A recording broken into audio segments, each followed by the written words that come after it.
Hello everyone and welcome to the Kiki London YouTube channel. My name is Amanda and in today's video we are going to be doing a Christmas watercolour nail art design using the two new Kiki London watercolour brushes. So I really hope you all enjoy watching. Now to start off with, I am working on display tips for today's video and I'm going to start off with RB01 from the Rubber Colour Base collection. So the Rubber Colour bases are a base and colour in one. So you can use them in one coat as a base coat underneath your gel polishes, or you can use them in two coats to use it as a base coat and a colour. So for this particular design, I'm just going to do one coat of RB01 as I want a plain white base. Then we're going to pop this in secure for 30 seconds and then I'm going to take another one of the Rubber Colour bases. This one it's a white but it's got a beautiful shimmer to it. So as you can see there, I did that first coat of RB01 on all four of the nails and then we're going to come in with RB010, which is a slightly more milkier, softer sheer white, but it's got a really beautiful fine shimmer to it. It is absolutely stunning. So we're going to come in and pop a thin coat of this over the entire nail. This looks beautiful on its own as well. You can use it in two coats if you want a more softer white, or if you want a more opaque white, then you can use it exactly how I've used it here with that plain white underneath.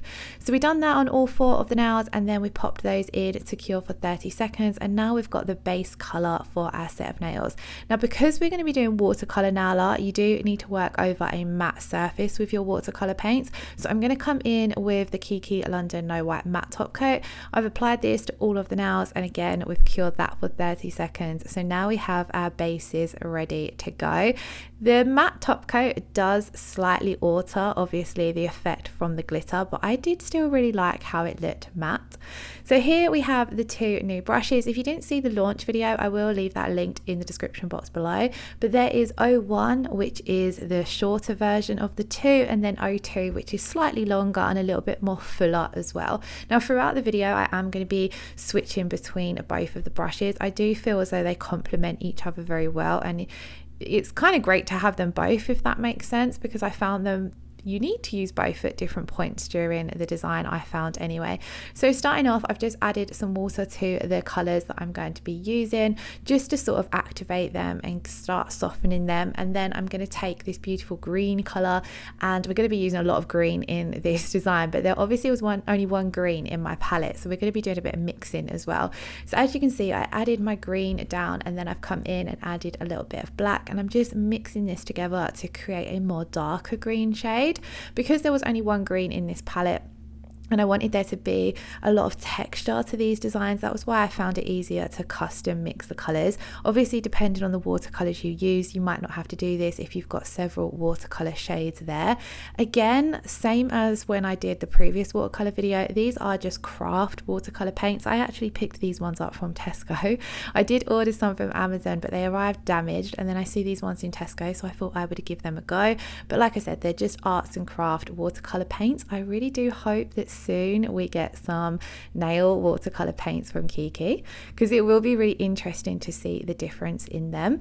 So what I'm starting off by doing anyway with the design is I've mixed that custom green shade and I'm using the shorter of the two brushes here. So we're using 01 and I want to create like a wreath on the nail but framing the entire nail. So I'm coming in and creating that first layer of the leaves and the greenery, and I want it to look quite bushy. I don't want there to be too much detail in this layer. I just want like a wash of color. And then I've come in and I've added a little bit more black to that same green that we had left on the palette just to make it a little bit darker.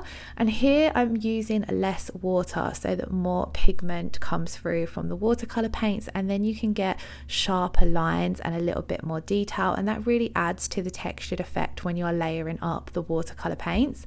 So again, I'm not adding too much detail because I want it to look quite rough and bushy. I don't want there to be too much detail. I want there to be more texture going on.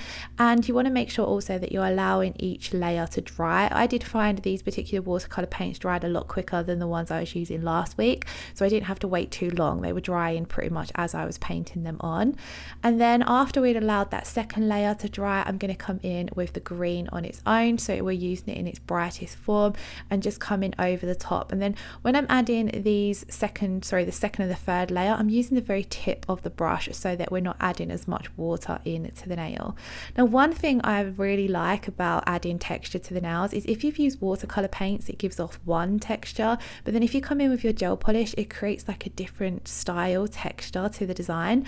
So I have taken ruby red and earthy brown, and I've added those two colours to my palette, and then I'm going to take my stripe liner brush, and what I'm going to do is I'm going to use earthy brown to kind of paint on some little detailed branches just here and there, and then we're going to come in with the ruby red to create some little berries. So the gel polish I found gives you that little bit more of a layered top layer to the design, so it created more depth where you've got the several layers of watercolor underneath and then you're coming in with the gel polish on top. It really added another dimension to the nail. So once I just flicked on a few little branches, again not focusing on anything too detailed because the whole look I wanted to look quite soft. Once we've done that, I'm going to take my dotting tool and just simply dot on some little ruby red berries, or dots, but they're meant to be berries, on wherever we've placed down those little brown branches, just going around the nail. And I really loved how this looked. It looked so wintry and so Christmassy, kind of not too full on in your face Christmas. It has got a little bit of a winter vibe to it if you're not necessarily wanting a full on Santa and ball Christmas design, but I really loved how this particular design looked. So I'm going to put that aside. We will top coat all of the nails at the end, but I wanted to show you guys again, if you don't necessarily want to add gel polish into your design, so if you didn't want to do your berries with gel polish, you can do that with watercolor as well. So on this design we're doing similar. We're creating some leaves. I'm going to start off with some larger leaves to begin with, and with the larger leaves I wanted them to be the most pigmented. So if you're wanting your watercolor to look more pigmented, you want to add less water, then you're going to get more of the color coming through, but then you do lose a little bit of that watercolor effect to it. So if you're new to watercolor paints like myself, then in all honesty, just play around, have an experiment and find out what works for you and what works for the design that you're doing.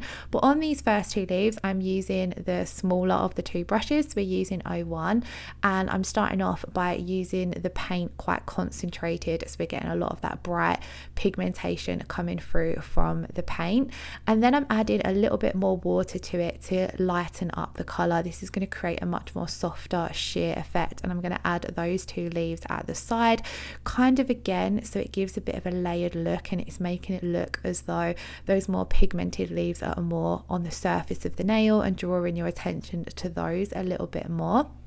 Now I quite like moistening my paint in its palette with the water, but then transferring it to my palette to use, because then I can kind of adjust how much water I want to have and how much paint I want to have. If I want a super concentrated look, I'll just take the paint direct from the little paint block onto the nail, but if I'm wanting a bit more of a watered look, I'll use it on the palette, because then you can mix the water in a little bit more. So then here I've added a little bit of red to my palette, and using the very tip of my brush, I've just dotted that on and added on some berries, and I thought it looked quite cute. And then I've popped that design aside to dry. You do need to make sure that you let your watercolor fully dry before you come in and top coat. If you top coat when it's still wet, it's going to tend to smear it, because your top coat is going to just drag the paint. So do make sure that you fully let your watercolor paints dry before coming in and top coating. And again, like I said, this is going to differ depending on the watercolor paints you're using.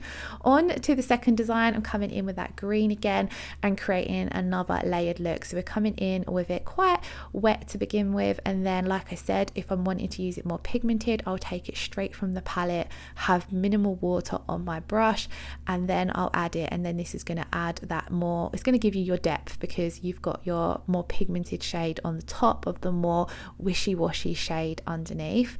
Now on the side of me as well, I do have a paper towel, and I'm drying my brush off on this a lot. You do need to make sure that you're cleaning your brush quite regular. So whenever I'm changing color, I'm dipping it into my little bowl of water and then drying it on my paper towel until it runs clear. Otherwise you're going to end up mixing and muddying up your colors.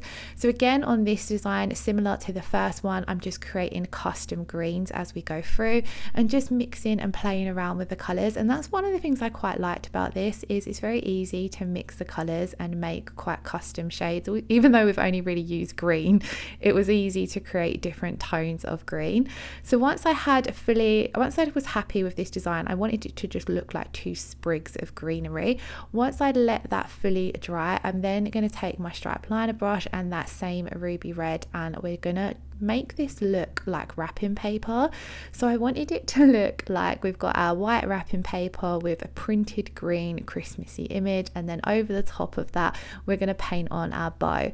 So I'm loading up my stripe liner brush with a generous amount of the red gel polish, and then I'm going to go straight down the nail. And then once I've gone straight down, I did come over it to neaten it up, but then we're going to go straight across as well.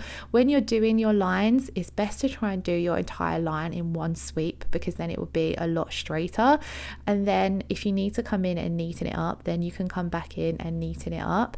I did flash cure those two lines to begin with for 10 seconds in my Kiki London lamp, before then coming in and just adding on the rest of the little bow details. By flash curing, you're not going to have to worry about smudging those first lines when you're doing the second step, and I love that feature, to be quite honest, as I am not the best at hand painting and I don't want to do something and then smudge it and mess it up. Once I had finished the entire design, I popped that into cure for a full 30 seconds, and that was this design finished. We're just going to pop that aside to top coat.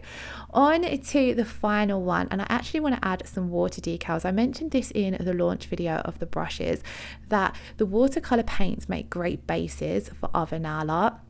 So I'm starting off by just putting a wash down of the light green to begin with, and then going in with a little bit of black and creating that darker green. And I'm just going to place this down in two areas on the nail. I did take a look at the water decals that I was planning on placing down before I come in and added my colours, just so I knew the rough size of what I needed my splodges of colour to be.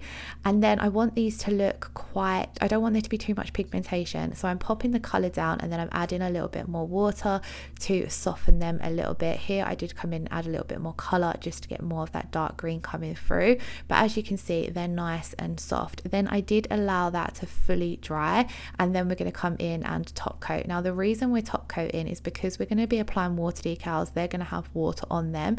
If you apply your water decals directly over your watercolor paint, the water from the water decals is going to start softening or removing that watercolor paint. So by popping a layer of top coat down, you're sealing that in, so it's not going to smudge or go anywhere. And then we're going to be using these black and white Christmas ornament decals. Now the reason I reach for these ones is because they're just the outline of an image, so you're going to be able to see the colors from your watercolor paints through the image, which I absolutely love the look of. So I'm going to cut these out as close to that image as possible, and then we're going to pop these in a little dish of room temperature water for around 10 to 20 seconds. And then we're going to take them out, and they will slide easily off the backing paper, and I'm going to place them directly over that color. And I really love the effect it gives off. It gives off a little bit of an abstract vibe. You could even come in with a third layer and add some more colored gel polish or some glitter to this design if you wanted to as well. So I'm going to start by just placing these down roughly where I want them to go on the nail. Now because they've got water on them, you're able to move them around until that water dries, then they kind of stick in place. So what I'm doing is I'm taking my silicone tool and just nudging them into position so they're exactly where I want them to be. And this also kind of acts like a squeegee and squeezes out all of that excess water. And then once that has happened, these are stuck down and you're not really able to move them around anymore. And then of course you would need to come in and seal this with your top coat, but I'm just going to quickly show you all of our nail art that we have done so far. So that's our 4 designs finished. So I decided to stick with a matte finish for this design today. So I'm going to come in and apply my no white matte top coat to all of the nails. As you can see, this goes on glossy, and then once you've cured it, you get the matte finish. I did like how these looked glossy because it did bring back some of that shimmer from the glitter, but I really liked how the watercolor looked matte, so I decided to stick with a matte finish. But let me know what you thought in the comments below. Once I had finished top coating these, I did pop them into cure for 30 seconds, and then that, guys, is the end of the design. Do let me know what you thought of today's design in the comments below, and if you did enjoy this video, please do give it a thumbs up, and if you're not already subscribed to the channel, I would absolutely love it if you did. As always, I've left all the products I've used linked in the description box below. I hope you all have an amazing weekend. Lots of love. Take care. Bye bye.